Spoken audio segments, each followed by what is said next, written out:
Bom, olá pessoal, bom dia, boa tarde ou boa noite, depende do horário que você está nos assistindo. Eu queria dar as boas-vindas, né, para vocês que estão assistindo aí o nosso videocast da nossa matéria uh, Tecnologia e Trabalho da Idade da Pedra Era Digital. Então, eu me chamo Eduardo e hoje eu estou aqui com os meus colegas Léo, Bruno e Felipe para fazer uma apresentação sobre as transformações do mundo do trabalho desde o Fordismo até a acumulação flexível. Então, o texto que vai estar embasando a nossa conversa se chama Do Fordismo à Acumulação Flexível, uma análise sobre as mudanças nos papéis dos atores sociais relevantes, que foi escrito por a Elaine Linhares de Assis Guerra e foi publicado nos anos 2000. Então, a importância desse texto é analisar então os papéis do Estado, do capital e dos trabalhadores, que eles foram se modificando desde o Fordismo até aos dias atuais, né? Que agora a gente tem um modelo chamado acumulação flexível. Então, começando com as perguntas, a primeira que eu irei fazer é o que exatamente é o Fordismo e como ele se caracteriza. Olá, boa tarde, Eduardo. Tudo bem? Primeiramente, gostaria de agradecer o convite e é um prazer estar participando desse videocast. O Fordismo foi um modelo de organização do trabalho que se consolidou principalmente após a Segunda Guerra Mundial. Ele foi inspirado nas ideias de Henry Ford e combina a produção em massa, padronização e a mecanização. No Fordismo, o trabalhador executava tarefas muito específicas e repetitivas, como numa linha de montagem. A ideia, sim, era produzir mais, com menos tempo e com menos esforço. O sistema também pressupunha que os salários deveriam ser altos o suficiente para que os próprios trabalhadores pudessem consumir o que produziam. Isso criou, assim, um ciclo: produção em massa para um consumo em massa.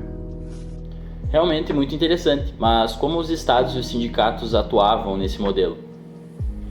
Então, o papel do Estado era central. Então, ele assumiu um caráter intervencionista baseado em políticas keynesianas. Então, para regular a economia e garantir o bem-estar social e até mesmo equilibrar as relações entre capital e trabalho. Já os sindicatos, eles tinham bastante força. Então, eles negociavam salários, condições de trabalho e ajudavam a manter a estabilidade social. Mas em troca disso, então eles aceitavam a lógica de produção padronizada e da produtividade. Havia um pacto, então. Se a produtividade aumentasse e os lucros crescessem, o padrão de vida dos trabalhadores também melhoraria. E então esse era o chamado Pacto Fordista. E então, o que começou a mudar nas décadas seguintes? Bom, a partir dos anos 1970, esse modelo começou a apresentar sinais de esgotamento, com crise econômicas, perdas de competitividade dos Estados Unidos e inflação crescente. O modelo Fordista ele entrou em colapso. Além disso, o avanço das tecnologias e o surgimento de novas demandas de mercado mais segmentadas exigiam mudanças profundas. Foi aí que surgiu um novo modelo, a acumulação flexível, caracterizada por flexibilidade nos processos produtivos, nos contratos de trabalho, nos mercados e até nos próprios produtos.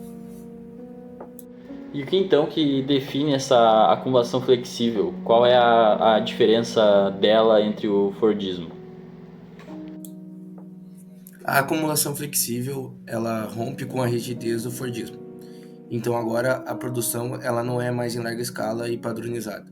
Então ela passa a ser flexível, personalizada e até mesmo voltada para nichos mais específicos. Então um trabalhador ele precisa ser polivalente. O que quer dizer isso? É saber fazer várias tarefas e além disso surgem novas formas de organização, como o modelo japonês, o sueco, o italiano. Uh, Esse modelo japonês, por exemplo, ele investe no trabalho em equipe, rotação de tarefas e participação do trabalhador nas decisões, algo impensável no Fordismo, por exemplo. Mas, ao mesmo tempo, esse modelo também precariza as relações do trabalho. Então ele cresce o emprego informal, a terceirização, os contratos temporários e há uma redução de direitos trabalhando dessa forma. E como ficou o papel do Estado e dos sindicatos nesse novo contexto?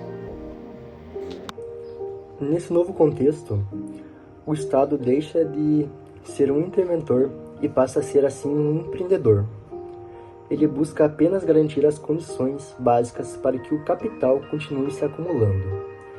Já os sindicatos, eles perdem a força, porque o novo modelo é um modelo muito mais fragmentado. O trabalho se torna assim mais individualizado e as formas coletivas de resistência são dificultadas. Além disso, o capital transnacional passa a ditar as regras do jogo, reduzindo a importância do Estado-nação tradicional. E o poder do capital sobre o trabalho se intensifica muito. Ou seja, então é possível dizer que o trabalho ele ficou mais leve, ficou mais autônomo? Não exatamente. Alguns autores acreditam que houve ganho de autonomia, já que o trabalhador participa mais e tem mais responsabilidades, mas outros, como David Harvey, dizem que a acumulação flexível representou um retrocesso, com baixos salários, perdas de direitos e insegurança. O trabalho virou algo intensificado e instável, com muita rotatividade, pressão por resultados e necessidade constante de atualização. Ou seja, a flexibilidade não significa necessariamente liberdade para o trabalhador. Então, o que tudo isso nos mostra sobre o capitalismo? Bom, isso nos mostra que o capitalismo ele é altamente adaptável e mutante. Então, ele reorganiza suas estruturas para continuar acumulando mais capital, né?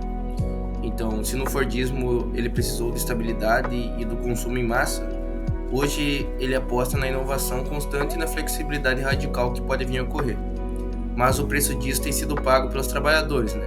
Que agora enfrentam mais inseguranças, mais competição, menos garantias e sempre tem pautas e debates que giram em torno desses atributos que devem ser consentidos aos trabalhadores. Bom, pessoal, então agora encerrando aqui o nosso videocast, acho que deu para dar uma entendida aí de como funciona esse modelo fordista, que foi baseado em estabilidade, padronização e o forte papel do Estado e dos sindicatos, que se modificou até o presente, que é a acumulação flexível, que ela foi marcada por essa inovação e essa instabilidade e o maior poder do capital.